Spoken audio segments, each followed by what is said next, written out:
கட்சி ஆரம்பித்த முதல் நாள்ல இருந்தே விஜய் அவர்கள் சொல்லக்கூடிய ஒரு விஷயம் என்னன்னா, பாஜக நம்மளுடைய கொள்கை எதிரி.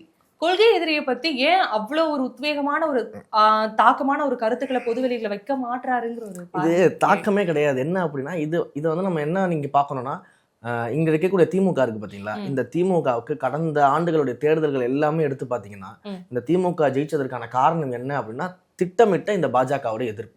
தொடர்ந்து பாஜகவை வந்து நாங்க தான் தமிழ்நாட்டில் வர விடாம தடுக்கிறோம், பாஜக நாங்க இல்லைன்னா தமிழ்நாட்டையே வந்து ஆக்குபை பண்ணிடுவாங்க, நாங்க இல்லைன்னா பாஜக தமிழ்நாட்டில் கால் ஒன்றிடும், அங்கங்க தாமரை முளைச்சி வெளில தெரிய ஆரம்பிச்சிடும் அப்படின்னு மக்களை ஏமாற்றி இந்த பாஜக எதிர்ப்பு அரசியலை வைத்து திமுக இந்த வாக்கு வங்கியை வாங்கிட்டு இருந்துச்சு. இப்போ நம்ம வந்ததுக்கு பிறகுதான், நீங்க தமிழ்நாடு அரசியல்லே வந்து பாத்தீங்கன்னா, நாம வந்ததற்கு பிறகுதான், நம்முடைய தலைவர் பேச ஆரம்பிச்ச பிறகுதான் திமுக எங்களுடைய அரசியல் எதிரி, பாஜக எங்களுடைய கொள்கை எதிரின்னு சொன்னது மட்டும் இல்லாம இந்த ரெண்டு பேருக்கும் ஒரு மறைமுக கூட்டணி இருக்குது, ஒரு அதிகார கூட்டணி இருக்குது. தமிழ்நாட்டில் பாஜக கால் ஒன்றுவதற்கு திமுக தான் உண்மையிலேயே மறைமுகமாக வேலை செய்து, திமுகவுடைய ஓனரே பாஜக தான் சொல்லி அம்பலப்படுத்துறது நம்முடைய தமிழக வெற்றி கழகம் தான்.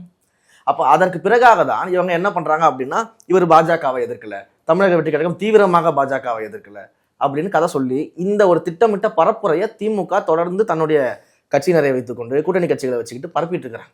இதுதான் நடந்துகிட்டு இருக்கு. நான் என்ன சொல்றேன், தமிழ்நாட்டிலேயே நீங்க ஒரு கட்சியை வந்து எடுத்துக்காட்டுங்க, மத பிளவுவாத சக்தியான பாஜகவோடு ஒரு காலமும் கூட்டணி கிடையாதுன்னு வாயில சொல்லல, தீர்மானமாவே நிறைவேற்றின ஒரு கட்சி நீங்க காட்டுங்க.